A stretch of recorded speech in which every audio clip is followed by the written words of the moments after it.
Il faut bien comprendre que le temps prophétique est particulier. Et beaucoup d'historiens du prophétisme n'ont pas compris cela. Le temps prophétique est un temps en grande partie fictif. Et il faut faire attention dans quel cas on a affaire à une littérature prophétique, et dans quel cas on a véritablement un narratif objectif. Et souvent ça crée des erreurs, c'est-à-dire que parfois il y a des discours qui se prétendent historiques et qui se relèvent du prophétique.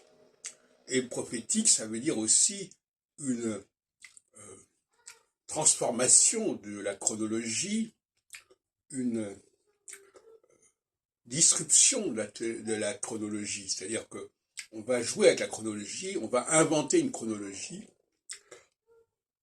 mais qui aura en même temps l'apparence d'une histoire, d'une historicité. Donc, être habitué au temps prophétique, habitué à toutes les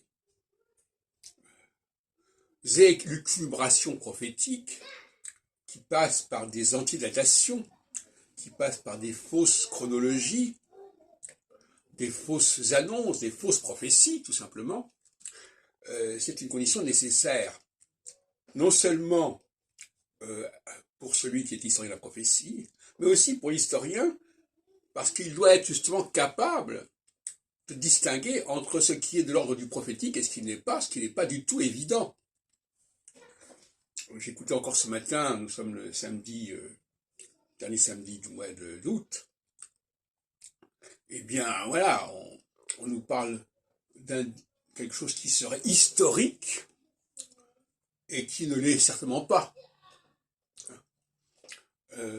Donc, distinguer ce qui est réellement historique objectivement et ce qui est une reconstruction subjective, idéologique, ça n'est pas simple. Et ça manque souvent à l'historien.